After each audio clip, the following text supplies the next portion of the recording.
Yes, now, ladies and gentlemen, and welcome back to the latest video on FPL Mike channel. And this is the Game Week 3 wrap up and some early thoughts ahead of the international break and how things are going to be looking in Game Week 4, etc. And there we go. 66 points all out. I'm very happy because, like I just said, it won't get any worse from that, innit? And it did not get any worse, and it gets even better. 66 points, all out, 740k in game week rank. Finally. We've made some right transfers, got some people balling out, some people pulling up returns, and a move up to 4.2 million in global rank. Without further ado, let's go straight into my team. So it's Verbruggen in goal. They actually faced a shocking Man City side that Brighton eventually won the game. But to be honest with you, I did not expect a clean sheet at all from Verbruggen. So there is nothing there to be like complain or say about. It just because I've got the Bravka in my on my bench, so none of them will get me a clean sheet. And in fact, Verbruggen got 2 points. I think Dubravka also got two. Yeah, he got save points there. But there's nothing going to be changing there. Yeah, that's what the goalkeeper situation is for me at the moment. And again, I think I might have made a mistake of not going for for Robert Sanchez because he's got two clean sheets, right? Yeah, he's got two clean sheets. He got one against Fulham. He's got the one against Palace, which, oh man, makes me lose a lot of points. I'm not even lying to you. Let me see. Yeah, he's got two clean sheets. He's got 17 points in total. So basically, if I bought Sanchez and Dubravka as a combo, I would have probably got 10 more points already, and that is huge. If you put it in an aspect of entire season, 10 points is huge. That's my mistake there, but I still do not plan using a transfer on the keeper just because it feels not worth it. And probably, what if you change to Sanchez and didn't get a clean sheet, right? That's gonna be the problem if we do that. So that's the keeper situation. The defense, as always, Tarkovsky, 3 defensive contribution points. 3 matches, he all got defensive contribution points. And it is pretty much as expected. And I pretty much like him as a pick in that 5.5 million mid range. Although I'm a Liverpool fan, but FPL is FPL, so I don't mind with the Tarkovsky choice. Same thing with Poro. He actually went up in his DC. He went from 9 defensive contribution, went up to 12, and that is very surprising and in a good way. He only plays 70 minutes. I think there's a slight injury on him, and Udogi come up to sub him off, but it's a good way. He got 4 points, but Spurs is actually really shocking in that game. I don't see any creativity in the midfield. I don't see the connection between the front line, the middle, and the midfield, and the back line. I just think their approach to that team against Bournemouth is just wrong, and I think they did not expect Bournemouth to be that good. Which Bournemouth I think took 19 shots and Spurs only took 4 or 5. And that's something that Thomas Frank definitely need to be working on. And with the like of, you got Javi Simons coming in as number 10, what can he do in that position? Is he going to bring up more creativity, more chances, more that kind of on-ball step over ability on the defender, on the midfield? I'm going to wait and see how that will change. And they've also bring Kolo Muani on loan from PSG, which I think is an interesting player. The most favorite moment for me about Kolo Muani is when he shoots the one-on-one against Emi Martinez and missed it, which he could pass to Mbappe on the other side, which will give France back-to-back World Cup, and Messi won't get that World Cup. That's the impression I've got from Moani. I think generally he's a pretty good player. He's a solid player on the wing, especially when for Eintracht Frankfurt. He didn't perform much in PSG, but because we've seen the quality of PSG players in that team, so I'm not surprised that Moani didn't got any chances to play. But in the games he played, he did have bits and bits that shows you that he's still a talented player. So I'm quite excited of this transfers that's happening, and I'm quite looking forward to see how he can perform in that Spurs side. And then last but not least, the most disappointing player is obviously Murillo. Forest defense has not been good at all this season. And Murillo has not ramped up any defensive contribution points at all as well. So it's going to be time. His time is pretty much going to be gone very soon. But here's the frustrating bit. I'm not going to sell him before game week 7 because he's got Burnley away and Sunderland home. And those two games, I think there's a massive potential of a clean sheet there. So I need to wait until after those 2 game weeks. Although that could cause me some problem. For example, I could change this game week. I could just go from Murillo to Munoz, and then boom, I probably got like 10 more points because likely wise, Forest not going to keep a clean sheet against Arsenal. And then Munoz is going to get attacking returns against Sunderland. He might as well keep a clean sheet. But my plan is not to wait a transfer on that. So, although it is really frustrating, but Murillo is going to still stay in the team. So my initial thoughts of this game week, of course, is still roll the transfer because there's not much of a problem on my team. As I've mentioned before, they all have consistent playing time. They're just not getting any returns, and that's the annoying part. And well, it changed this week, so I'm really happy with that. Well, what's even more annoying on defense is that Chris Richards got his first ever DC points this season, as we expected. Before the season started, he's going to be a DC monster. But I'm not going to play him anyway because it's against Villa, and I'm very shocking that how shit Villa are. Kept the clean sheet. Got swept 3-0. Is it 3-0? Yeah, 3-0 by Crystal Palace, and it did not expect Chris Richards to get this much of a points in this game. Although it is frustrating, but it's the points that I can't get because I have no intention to play him at all in this game week. And then moving on to the midfield is some heavy hitters here. No surprise, Mo Salah and Verts both blanked against a really good Arsenal team. I think they did amazingly defensively, but the lack of change in the tactics of Mikel Arteta is what lead them to this kind of failure because they're really heavily reliant on set pieces, as we've seen. It's not a bad thing. Set pieces is part of the game, but I just think the lack of creativity in that team, especially in that midfield, is kind of concerning for Arsenal, especially if they're trying to compete for the title this season. The brought in of Eze is interesting, but I think Arteta put him on the left wing.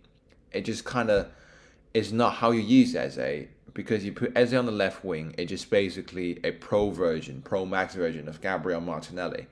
The most threatening part of Eze is his creation down in that around like left attacking midfield position, how he gets ball to the forwards, how he can get back, drop deep, get the ball back, and then go 1-on-1 or 1-on-2, like his explosiveness, all of that. I think what Mikel Arteta needs to do is how to figure out how to balance between Odegaard and Eze. Can you play Odegaard on like a right attacking midfield and put Eze in the left attacking midfield position? How do you balance between those two? I think that's the key of what Arsenal can achieve this season is how to balance those, because Gyökeres is a pure number 9. You deliver him service, you'll score you goals. When Saka comes back on the right, like again, what do you do with that? Maybe do you move? Do you put the main attacking bit on your left flank? You got Calafiori, you put Eze there, and you move Odegaard over, and use Saka and Timber, who's got speed, or Madueke, who's got speed down the right hand side. So that's where you both flanks got to open up. You can create more chances for Gyökeres, and you get Zubamendi and Declan Rice have the ability to come up and take a long shot, etc.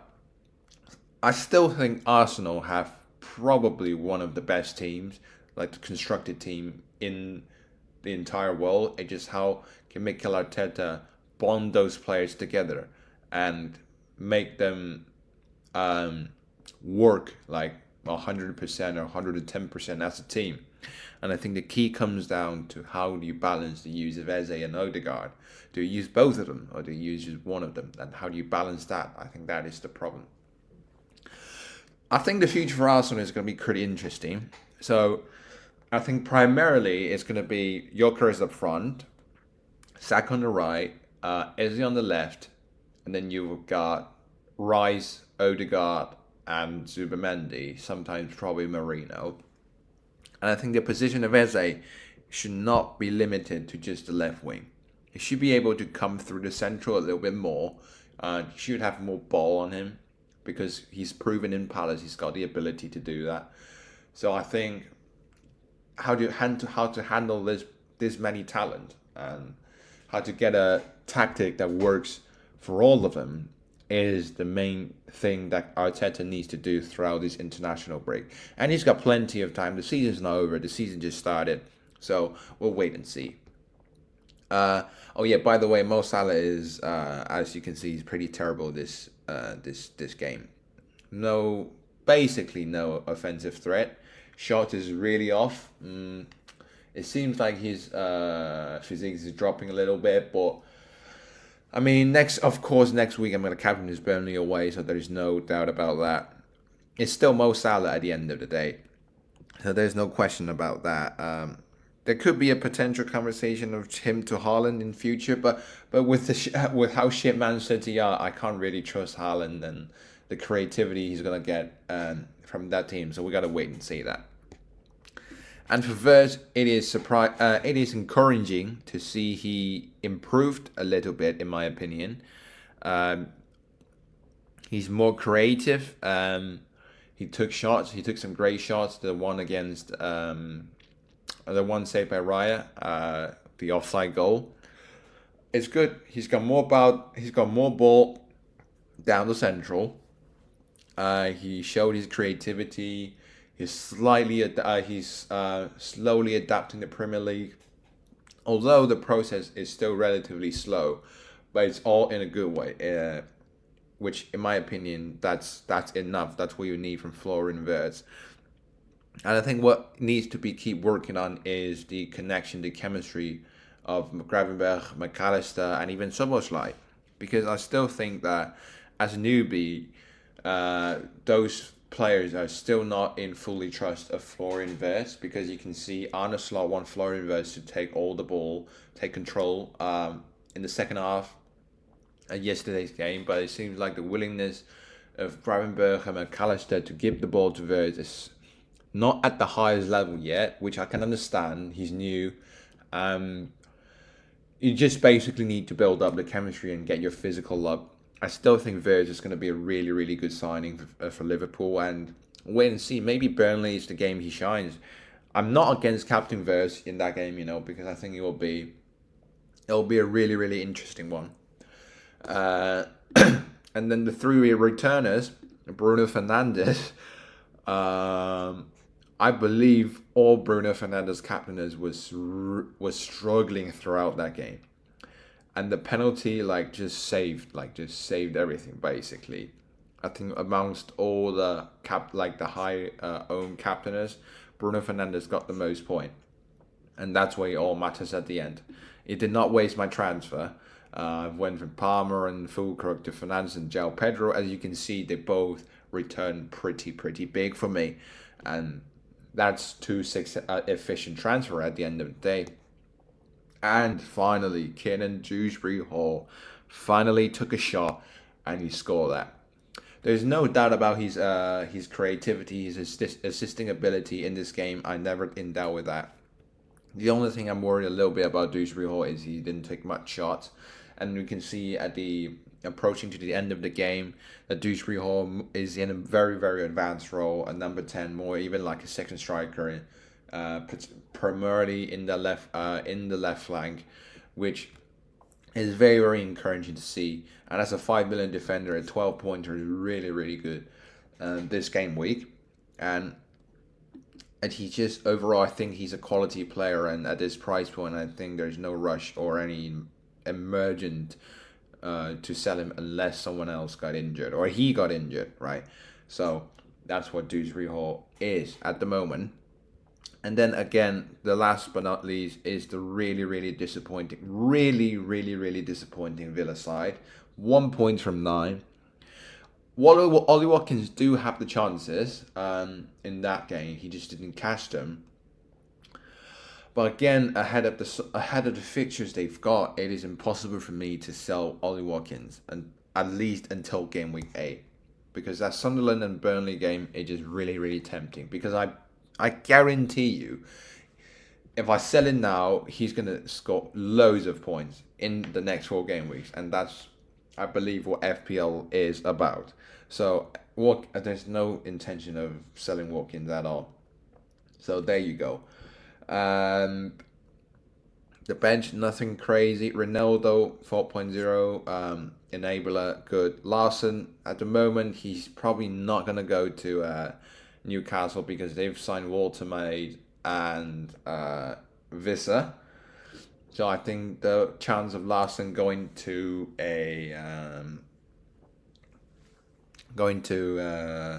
Newcastle is really low. So again, you're gonna have the Leeds fixture and the Sunderland fixture as well, which I think is a good thing. So that's it. Strand Larson is, I think, he's saving the Wolves team. And then take a look at the game week, the team for next game week. Of course, Verbruggen in goal. The Bradford's got Liverpool, so I'm not going to do that. Murilo's on the bench because Arsenal away. Ronaldo on the bench as well because Crystal Palace away. Well, the most mocking thing is going to be Murillo get a clean sheet and defensive contribution points, but you just got to take into it because there's no way I play Murillo Arsenal away, and it's going to be easy moving on. So Tarkowski, Porro and Richards in the back line, defensive monster against the pretty bad West Ham side. Although they've proven this game week they can do something. And the Richards against the Sunderland team at home, I expect a clean sheet and probably defensive contribution points, or maybe surprisingly odd attacking returns or 2. Midfield is Salah, Fernandes, Hall, Verge and Sarr. So captain, I'm actually struggling between Salah and Verge. I just think Verge has to shine against a team like Burnley. And he's got the ability to do that. So I might even triple captain Verge. But that's a risk. That's a really big risk. So I'm quite struggling on that basically. And so I don't think it's a big issue. I think after international break he'll be fine. He's tremendous. He should got 2 goals yesterday. He missed a big chance. He missed an open goal, and that shows have a 0.83 XG, by the way. So keep working on your shot, Sar. I still have good hopes in you. And then Dewsbury Hall as the Villa side, that he just looks absolutely shocking. Well, they've brought in Harvey Elliott, which I think is a really good signing. I think Harvey Elliott can produce a lot for Villa. So we've got to wait and see that. And Fernandes, with the looks like Man City now, I actually have some hope for Fernandes will put a attacking returns or so. So we've got to wait and see. And then for Lions, João Pedro, no doubt, absolutely fantastic. Well, I changed my words. Well, that's not what I said at the start of the season, but at the season start going forward, you can see Jao Pedro is just a overall good pick. And then Ollie Watkins, I'll give you 4 more chances. No, you got 4 more chances, not four. Like after game week 7, you're gone, brother. That's what I'm saying. And what that concludes today's video. I'm really, really happy. 66 points all out in game week 3. A massive improvement, and hope it will continue in game week 4. And good luck, everybody, in the have fun in an international break. You know, got 2 weeks, no FPL. Focus on the transfers and then see what's going on. I'll probably make a video about all the transfers happening in the deadline day, and then how could that impact several Premier League teams. Yeah, that's pretty much it, and I'll see you guys in a bit. Yeah, don't forget to subscribe to the FPL Mike channel. See you guys.